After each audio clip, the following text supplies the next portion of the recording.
Got you. We got you. How are Okay, you? perfect. Hi, thank you for having me. That was a fantastic introduction, and I'm honored to be here. This is very exciting. It's I put myself down as dangerous radical in my title, but I guess your producers changed that, and they thought it's better to put Twitch streamer and political commentator down there. I didn't see dangerous radical in the. I'm going to have to talk to my producers because I would have preferred to say dangerous radical. I'm going to read Yeah. you the intro. Joining me now is dangerous radical Hasan Piker, who scares the crap out of everybody left and right. Before I get to the Cuba piece, why do you suppose people are so obsessed with you? Why are you that dude that's causing all that conversation? What are you doing? I think to explain it in the shortest way possible, I'm unbought and unbossed, and that is precisely the reason why I'm uncontrollable. I'm only accountable to my own opinion, to my own integrity, to my own audience, and that is a very frustrating phenomena that a lot of the Democratic Party has never had to deal with. For the longest time, they were the gatekeepers of appropriate conversations, and they could just cast aside voices on the sidelines that wanted more from the Democrats, that wanted a more responsive party, that wanted a party to focus on the working class. They could determine the conditions. They could determine what kind of concessions they would give to the working class. And now they have a megaphone that doesn't have any sort of corporate sponsorships whatsoever, and is entirely funded by his own audience. And that is terrifying for a lot of people. And of course, one of the major issues that even Ken Martin was just talking to the Pod Johns about is this autopsy that I think we all know revealed a lot of information about the Democratic Party's allegiance to Israel's genocide, and how that may have played a really negative role and a huge role in the loss that Kamala Harris withstood in front of an incompetent fascist by the name of Donald Trump. Do you consider yourself a Democrat, or are you DSA? Like, what do you hold to a political party? I'm organization agnostic, is what I say. I mean, I work most commonly with the DSA, but I work with the Democrats, and the DSA obviously filters their electeds through the Democratic Party's machine. But I work with the PSL as well, Party for Socialism and Liberation. I work with anybody and everybody that wants to fight fascism in this country. I'm an anti-fascist first and foremost. Yeah. So, it's interesting. I was reading your bio, and what's interesting is, I'm Generation X. I guess you'd be either an alpha or millennial. I feel like Generation X, we're kind of the last captured generation, if that makes sense. Like, we are the generation that was pretty much like captured by the Reagan economy and sort of the Reagan culture. And really, we're either like Democrats or Republicans. I feel like I even am placing my own, kidults who are your age and younger. But they're not captured. They are not necessarily they don't really have any fealty to a political party. They're more ideologically kind of free, right? And so they kind of look at politics in a different way. And so I think that is where this sort of intense critique of the Israel thing is coming from.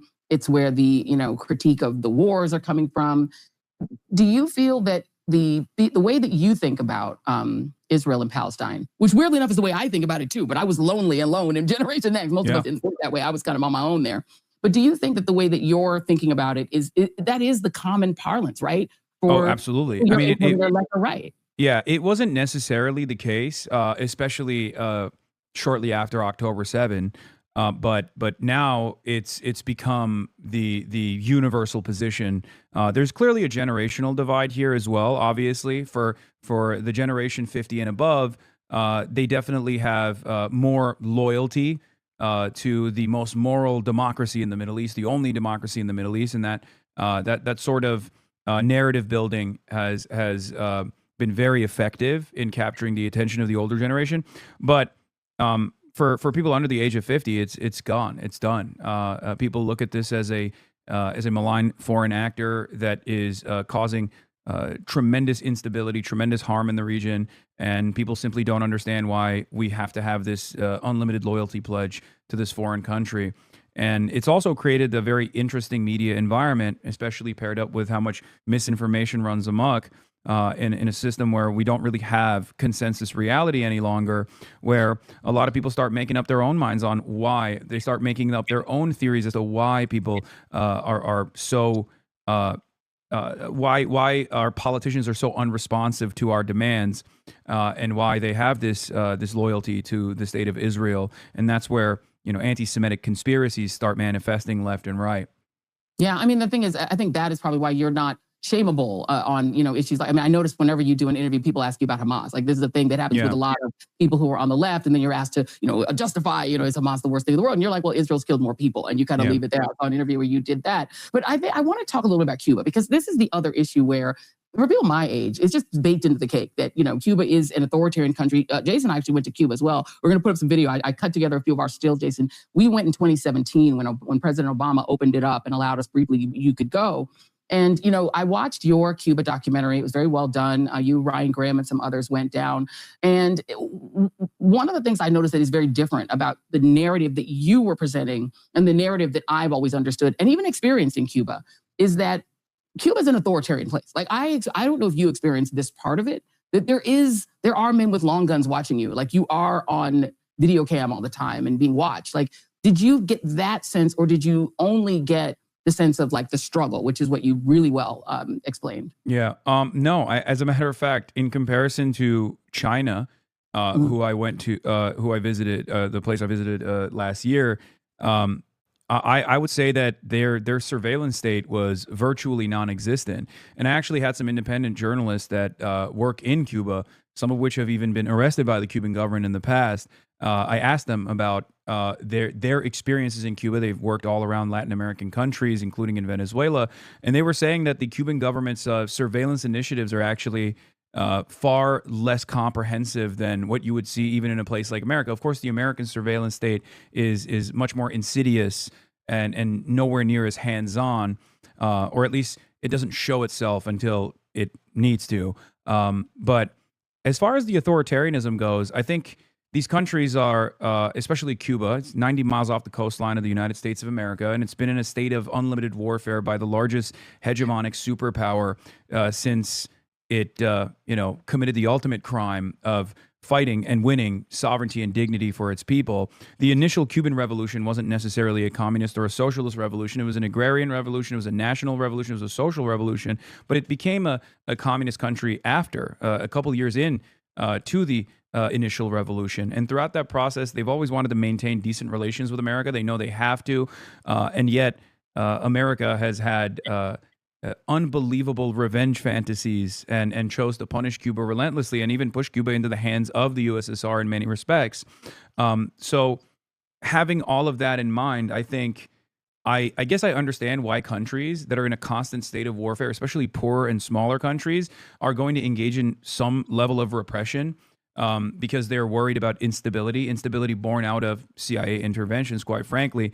And in comparison to many of these countries that I've read about and many of these countries that I've been to, I would say that the Cuban surveillance state or the Cuban authoritarianism is outright marginal, if not inconsequential even. Of course, there are still political prisoners and people that get arrested, but then I always pair that up with, my country, the United States of America. And I think about 3,500 college students, protesters that were arrested in the encampments that I personally visited, that I saw these kind people, these brave people that got not only violently apprehended by police forces and had their careers put in jeopardy, but also got physically attacked by counter protesters, like in the case in the UCLA encampments, where I watched counter protesters that don't go to UCLA storm the student encampment that was demonstrating peacefully in the quad and throw fireworks at these students, brutalize them with 2x4s, and even deploy lab rats. To this day, we don't know what they were trying to do, but there was a backpack. Someone brought a backpack full of rats and just released those rats into the student encampment. So potentially even biological warfare to say, to think that this is happening in Westwood, Los Angeles, California is unbelievable. And yet I experienced it. I saw it happen in real time. So I think it's not a justification for state repression in any way, shape, or form, but it's more so the reality that the United States of America does not need to engage in this level of repression as the dominant force around the planet, and yet it chooses to do so. And then, it feels insincere of me to go and criticize a country that is in a constant state of economic warfare and maybe even potentially direct hot war now, as Donald Trump is threatening, to turn around and say, oh, they're very repressive in comparison to the United States. What's so interesting is that like all of the narratives that that we all grew up in, that I grew up in my generation, and the boomers above ahead of me grew up with. Donald Trump has destroyed them all just by the activities of our government, right? I mean, when we can't talk about repression, because as you said, the repression here is so stark. I mean, people here are being put in concentration camps and in private prisons, and there are gray vans driving up to people and throwing random people into the van because they have an accent. It's really hard to then make the argument because, like I said, when I went to Cuba and we went to Cuba, we saw the men with the Kalashnikovs, they were on we were like, oh, this is really weird. There's 3 TV channels. But then here, okay, there's not 3 TV channels, but like 3 billionaires control all the TV channels. So it's like the same things are happening. And I want to talk a little bit about this idea of exiles. I lived in Florida. You said your first stop was Miami. I don't know if you talked to a lot of exiles on your way before you got to Cuba, but they're hardcore. Like these were the landowners, the property owners that lost their property when this revolution took place. They're in Miami. They want their country back, and they are hardcore Republicans, right? Your family is from Thessaloniki, which is, to me, one of the fun things about that is where Paul was writing to the Thessalonians in Turkey. I'm quite sure that Bibi Netanyahu, Smotrich, and Ben-Gvir want to steal your family's country and take that part of it and put it in Greater Israel, as far as I knew. But so that's where your family came from. I know you're from New Jersey, but I'm just saying, your family. We interviewed your uncle, Jan, who I didn't know was your uncle until literally like 2 weeks ago, and I'm like, my mind is blown. But, as yourself, Turkey is one of those countries, right? It's got a repressive government. Erdogan, he's a terrible person. And the exile community says, overthrow it, replace it with something different. I don't, thing with these for the Iranians, record. right? You don't. I watched that piece that you did on it. So talk about that. Yeah, about so I Iranians can't. too. Yeah, so I can't go back to Turkey. My whole family's there. My uncle passed away last year, and I couldn't go to his funeral because there is a very serious threat that if I do go back to Turkey, I would go to jail. And I know that the American government would never demand my release, considering that the current American government is not exactly too fond of me either. I've been detained by ICE in the past. So I, in spite of all of that, there was a coup that took place that was facilitated. At this point, it's damn near assured that it was the CIA. There was a Muslim cleric by the name of Fethullah Gulen, who lived in the Poconos, and he was a CIA asset. And they had designed this parallel state inside of Turkey, and they facilitated a coup d'etat. It failed, and at the time, I remember thinking I would much rather have the repressive government of Recep Tayyip Erdogan than an American puppet installed in his stead, because at least, like, regardless of how much Recep Tayyip Erdogan still is a servant of American empire, there is still some semblance of sovereignty there in the decision-making process, as opposed to a CIA-installed puppet like Fethullah Gulen. And I wasn't alone in this, because regardless of his unpopularity at the time, there was a referendum that took place in the immediate aftermath of this coup d'etat, where Erdogan was able to, by referendum, change the Turkish constitution to a presidential system so he could actually secure more power, and power that he is still using to this day. And that referendum gave him the popular majority vote. And the reason for why that happened was because people said, we hate Erdogan, but we would rather have Erdogan than someone who is a puppet of Western forces. This, of course, this calculation, of course, doesn't necessarily factor in the reality that Erdogan is a Western puppet himself as well. But still, there are sovereign decisions that he makes, as opposed to someone who would be directly in the hands of the American state. Well, I mean, Iran is the same thing. I mean, there are Iranian exiles who were doing the Trump dance. They were so excited that we bombed Iran, that we've invaded Iran. You talk about the Iran war a lot on your stream. Your generation is the one that's being asked to fight this. They've now reinstalled. They have now, for the first time, made signing up for the draft automatic. Selective service will now just automatically scoop everyone up, including undocumented people in it. Are you worried about a draft? Well, I'm 34. I'm about to be 35, so I feel like it's probably not going to get to me. But no, they put it up to 42, my friend. It's up to 42. I've seen that, but also the other side of it, of course, is that I'm a dangerous traitor. So they must be really desperate if they're trying to get my old ass in there. Having said that, am I worried about a draft?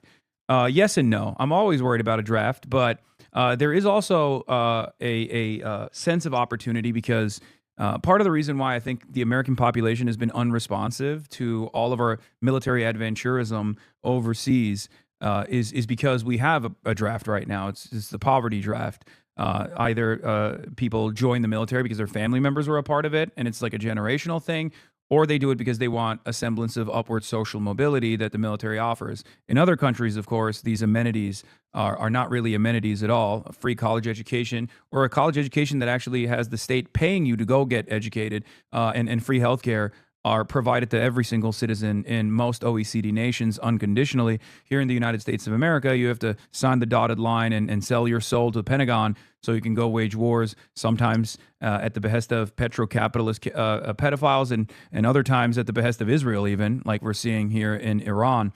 And that's the only way you can get these amenities, right? If there was a draft, on the other hand, it would force a lot of people to be more responsive, and force a lot of people's hand into actually taking action, like we saw in the Vietnam era. That's the reason why that's at least one of the reasons why there isn't really a massive, robust anti-war movement that's active in the streets right now. That, and of course, the unbelievable amount of suppression that both the Biden administration and the Trump administration put on the pro-Palestinian movement. Yeah. You said in one of your posts that I think it was on your stream, that you voted for Kamala Harris. You called yourself a harm reduction voter. She may run again. There are lots of people who are teeing up, maybe Cory Booker and others. What case would need to be made to you to support a Democrat in 2028? What would you need to see them have on their agenda? Well, I think they need to be anti-genocide. I think that they need to commit to holding Israel accountable, not just on arms embargo, but I want them to also hold Israel accountable for this genocide that they committed. This would also obviously include holding our American administrations accountable as well, and not just on the issue of Israel not abiding by the pre-existing laws like the Leahy Law that dictates that no arms trades can take place if a country is found in violation of human rights with the American arms that we're shipping and we're selling. And Israel certainly has been violating all rules in the rule book with the weapons that we've trafficked to Israel. So I also think that accountability is necessary on the domestic issues as well. I want an American president who will say, look, there's been far too much graft, far too much grifting in this country, and we are no longer going to let these corrupt people steal your money and engage in these sorts of schemes with impunity. We are going to hold them to account. Jon Ossoff, regardless of my criticisms of Jon Ossoff, has actually done a very convincing case on this issue in Georgia. He talks about this extensively, and I think that's going to be a major issue in the midterms and certainly in the upcoming election as well. I think that there is a lot of appetite in the base for someone who will actually say enough is enough. We have to hold these people accountable, because if we don't, if no one feels like there's any accountability, then they're going to continue committing crimes. And I think it's totally ridiculous that we've allowed the wealthy to get away with stealing our resources, our productive output, for far too long. And now they're more bold, they're more brazen with their rampant theft. So someone's got to put an end to that. So I hope that a Democratic politician can commit to that as well. And then on top of that, I want a politician that will uplift the working class, the material conditions of the working class. I want a politician that is truly anti-war, a politician that says, we have spent far too much money on the military-industrial complex to wage wars overseas. It's time to focus on building this country. It's time to make America truly great. And that means we are going to focus on healing ourselves. We're going to focus on Medicare for all. We're going to focus on educating ourselves and become a competitive country in the global marketplace again. That means free college education for all, unconditionally, without any without having the need to sign your soul to the Department of Defense. And those are amenities that we absolutely could provide to every single citizen. We are the wealthiest nation on the planet, after all, the wealthiest nation that's ever existed in the history of the planet. So I find it unbelievable that Democrats can't come together and unite around this convincing message that would be very popular with not just the existing base of the Democrats, but very popular with the independents, and certainly even with Republicans too, regardless of how cult-like they are currently. Yeah. Before I let you go, the Republicans seem to be uniting around a message that it is the left that is politically dangerous and that is using dangerous rhetoric to put Republicans' lives in danger around this White House Correspondents' Dinner situation. They're trying to say, aha, this proves that, there really is a left-wing attempt to attack Republicans. They have put you in that. They've said that you are dangerous to them, that your rhetoric is dangerous. What do you make of this? Because it's stupid. I just played It's a whole true. 2-minute clip of. Wait, go on. No, go Yeah, on. no, Say it's more. true. I am the danger. We are the danger, and I need them to understand this. We're dangerous to the corporate bottom line. We're dangerous to profit seekers, and that's the only thing that our politicians and many in the media care about right now. So, in some respects, they are correct. The danger is what might happen to profit seekers who want to paywall healthcare, and I don't mean like divine retribution or punishment of any sort. I mean the worst punishment of all. Where they can no longer justify multi-million-dollar salaries. I am a danger to those who seek profit and put the interests of profit over the interests of people, and that's precisely the reason why they attack people like myself. Because I'm beholden to no one but my own community. I'm beholden to no one but the American working class, which, as Zoran also says, is the majority in this country. It is indeed. Hasan Piker, I hope you have your passport updated because the new one has Trump's picture on it. I don't know if you've talked about this yet on your show. I have not seen it. Look, He's so handsome. Oh, Lord. No, not. Don't lie. See, now don't lie now. Your credibility was really good up until you said that. He is not handsome. He looks crazy. And I'm thankful that my passport does not expire for until like the 2030s. Hasan Piker, I hope you'll come back. Thank you for being on. And I appreciate the conversation. Thank you very much. All right, take care.